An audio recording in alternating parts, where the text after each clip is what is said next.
Ever since its introduction early this decade, the Audi A7 has brought credibility to the four-door coupe concept, thanks to the car's winning combination of luxurious refinement and sporting character wrapped in some particularly fetching sheet metal.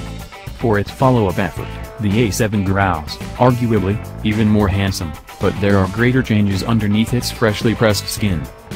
The dimensions closely mimic those of the outgoing car, but the design employs more crisp lines and sharp angles. The model is again a hatchback, and at the trailing edge of the liftgate is a spoiler that deploys at 75 miles per hour, flanking the lower, more hexagonal grille. The A7 offers 3 different headlight setups: standard LEDs, matrix LEDs, and matrix LEDs with laser high beams. The last 2 are as yet unconfirmed for the US market. The taillights, which span the width of the car, consist of 13 element units at each side connected by an LED center strip. The front and rear turn signals light up sequentially, and when the car is locked or unlocked, the front and rear lights perform a little flashy choreography. The A7 shares its architecture with the redesigned 2019 A8 and the upcoming next generation A6, although the sub-8s have significantly less aluminum in their final build. The platform's highlights include a 48-volt hybrid assist system, greater self-driving capability, and a redesigned MMI interface.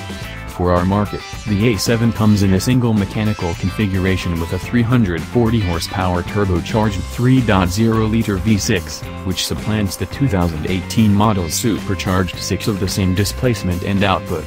It's paired with Audi's 7-speed dual-clutch S-tronic transmission rather than the 8-speed conventional automatic used previously, and Quattro all-wheel drive is standard.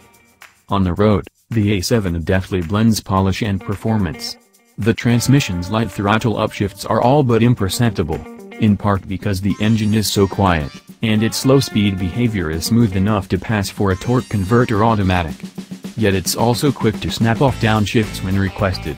The Turbo 6's maximum torque comes online more than 1,500 revolutions per minute lower than before and peaks at 369 pounds-to-foot, up from 325 previously, and it's available over a broad span from 1,370 to 4,500 revolutions per minute. The muscular V6 effectively motivates the lighter new A7. Audi claims a 4,001 pound curb weight for the Euro-spec version, a reduction of more than 150 pounds, and turbo lag is minimal, if not entirely vanquished. The engine's flexibility and the transmission's responsiveness mean that there's little need to bother with dynamic mode, which hangs onto lower gears unnecessarily long. Or choose your own ratio with the paddles or the shifters plus/minus gate. Audi's Level 3 autonomous driving capability is another feature not coming to the U.S. At least not until the regulatory clouds disperse. We didn't get to experience it but did try out the adaptive cruise control with stop-and-go functionality.